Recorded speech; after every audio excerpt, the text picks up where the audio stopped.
Halo teman-teman, perkenalkan nama saya Noviani Burginting. Saya dari Prodi Teknologi Rekayasa Perangkat Lunak semester 1. Nah, sini saya akan membahas tentang komponen-komponen komputer. Nah, sebenarnya kita akan membahas pengertian dan contoh setiap bagian penting yang membuat komputer bisa bekerja. Bayangkan jika tanpa komponen-komponen komputer, komputer hanyalah benda mati yang tidak bisa digunakan atau dimanfaatkan. Jadi, sini kita akan membahas tentang komponen-komponen komputer yang bisa menjadikan komputer tersebut menjadi berguna atau berfungsi seperti yang kita ketahui, teman-teman. Nah,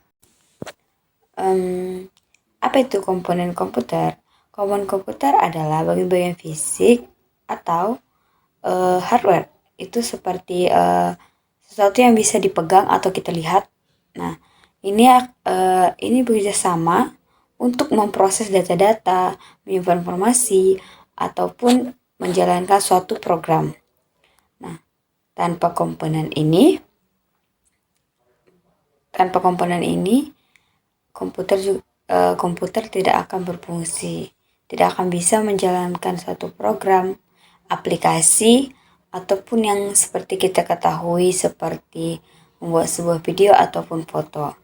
Nah, contohnya itu seperti PC desktop. Nah, PC desktop itu punya komponen seperti CPU, RAM, atau hard drive. Bahkan handphone yang setiap hari kita genggam itu juga mempunyai namanya hardware, teman-teman.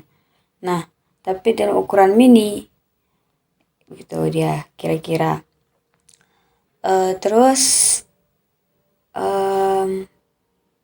Atau teman-teman di sini atau teman-teman yang lain punya laptop. Nah, itu juga sama. Itu juga mempunyai yang namanya hardware atau perangkat keras. Perangkat keras lainnya itu seperti mouse dan keyboard atau monitor. Penggunaan memori itu seperti bermain game atau membutuhkan atau editing video atau masalah umum lainnya gitu. Itu kasus pada memori komputer. Memori kepenuhan jadi lebih lambat gitu, teman-teman. Nah, selanjutnya kita membahas tentang CPU. Apa itu CPU? Itu adalah Central Processing Unit, yang dimana itu disebut sebagai otak komputer. Nah, otak komputer ini bertugas sebagai memproses instruksi atau melakukan perhitungan matematika, mengontrol alur program atau berjalannya suatu program, teman-teman. Dan itu terdiri dari yang seperti kita sering disebut core atau cache untuk kecepatan tinggi. Nah, contohnya itu di komputer ada core i7 atau AMD Ryzen 5 katanya. Bayangkan seperti CPU menjalankan suatu aplikasi di Microsoft Word atau di sebuah game, teman-teman.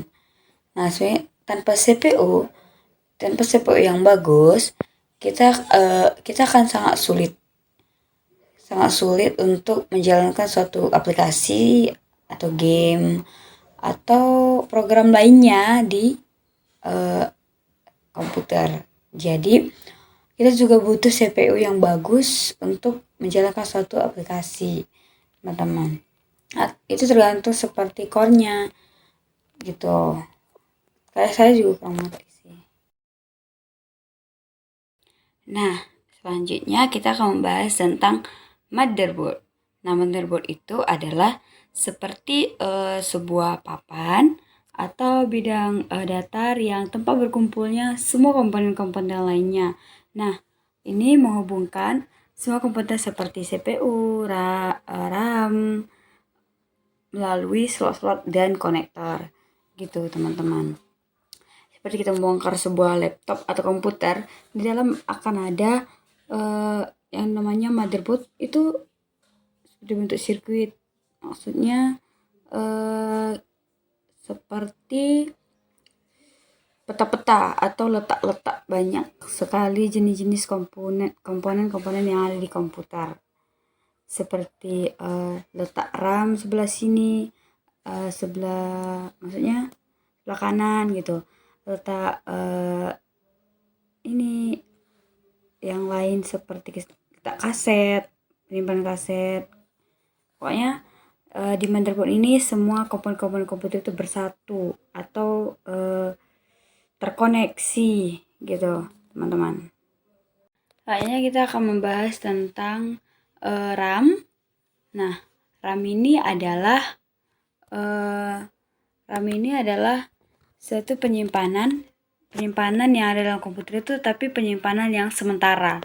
Maksudnya penyimpanan sementara itu adalah jika komputer dimatikan, maka data-data yang kita kerjakan itu akan langsung hilang, teman-teman. Gitu. Karena RAM ini adalah penyimpanan yang digunakan oleh CPU untuk akses cepat. Gitu, teman-teman. Nah, RAM itu juga RAM itu adalah Random Access Memory. Ini ada banyak jenisnya. Salah satunya itu DDR4. RAM itu seperti ada 16 GB, ada 24 GB gitu teman-teman. Nah, selanjutnya kita membahas tentang CPU. Apa itu CPU? Itu adalah Central Processing Unit, yang dimana itu disebut sebagai otak komputer. Nah, otak komputer ini bertugas sebagai memproses instruksi atau melakukan perhitungan matematika, mengontrol alur program atau berjalannya suatu program, teman-teman. Dan itu terdiri dari yang seperti kita sering disebut core atau chats untuk kecepatan tinggi. Nah, contohnya itu di komputer ada core i7 atau AMD Ryzen 5 katanya. Bayangkan seperti CPU menjalankan suatu aplikasi di Microsoft Word atau di sebuah game, teman-teman. Nah, sebenarnya tanpa CPU yang bagus, kita akan sangat sulit untuk menjalankan suatu aplikasi atau game atau program lainnya di komputer. Jadi kita juga butuh CPU yang bagus untuk menjalankan suatu aplikasi, teman-teman. Nah, itu tergantung seperti core-nya gitu. Kayak saya juga kurang ngerti sih. Contoh kasus penggunaan memori komputer. Nah, memori komputer juga ini pengaruhi performa komputer. Kekurangan memori komputer itu juga menyebabkan bottleneck atau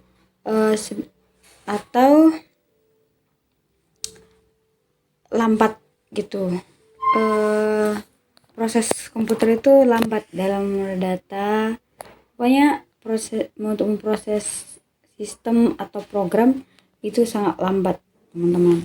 Sedangkan berlebih juga memungkinkan sebagai efisiensi tinggi. Berlebih juga tidak lebih baik. Nah, berikutnya itu tentang PSU atau Power Supply Unit. PSU ini mengubah sumber listrik menjadi mengubah listrik dari sumber eksternal seperti AC stop kontak. Nah, menjadi daya stabil DC yang dibutuhkan komponen. Ia mencegah kerusakan seperti misalnya perubahan daya listrik yang tiba-tiba atau kelonjakan daya listrik yang terjadi pada sistem komputer yang kita gunakan. Nah, PSU ini memasukkan untuk GPU saat rendering video tanpa overhead. Seperti PSU ini sama seperti jantung jantung yang memberikan daya kepada tubuh kita gitu. Jadi tanpa PS ini memberikan energi kepada seluruh komponen komputer. Nah, komponen-komponen lainnya itu bisa rusak gitu ya. Jadi PS ini ibaratkan jantung, teman-teman. Nah, sekian presentasi dari saya. Kurang lebihnya saya minta maaf. Terima kasih.